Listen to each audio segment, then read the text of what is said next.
Hi, it's Alan Lausch with Financial Network Analytics, and welcome to F&A Correlations. Today I'd like to focus on last week's biggest surprise, which was Wednesday's dovish Fed announcement by Janet Yellen that sent broad asset prices up across the world. We can see here a ranking of the top surprises, and tips are at the top of the list with a 2.9 standard deviation surprise, so quite rare.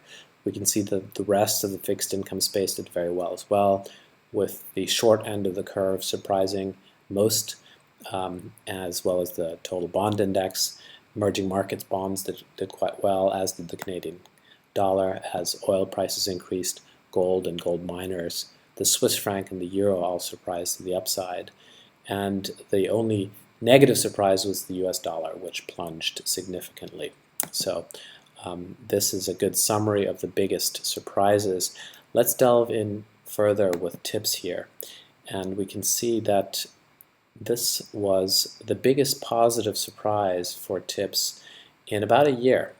So the last positive surprise was in December, a very minor surprise, and then the last time we had a movement of this kind of magnitude was in March of 2015, which happened amidst a broad asset rebound, and again with the selling off of the dollar in a significant way.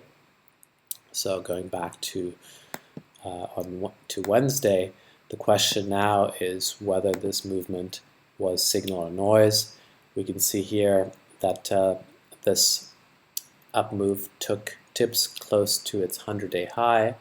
Let's move to Thursday, and we can see that tips continued to do very well.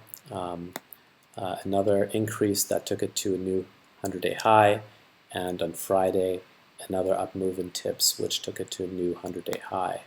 So this is an interesting security to watch. Let's look at it on focus view and look at the correlation. So we can see that there is a negative correlation to the dollar, negative 0.32, and that correlation really became a lot more negative with Wednesday's move. So that's an interesting phase transition to look at.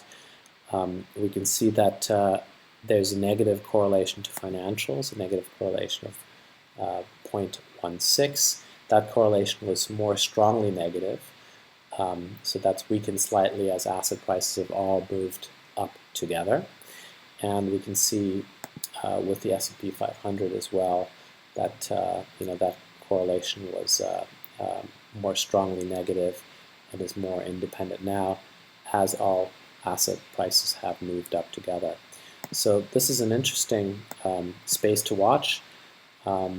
Let's see if inflation expectations keep increasing and whether tips might be an interesting security to consider increasing in allocation to, as the Fed made its dovish intentions known to the marketplace. Let me know your thoughts. My email is alan@fna.fi. Thank you for watching.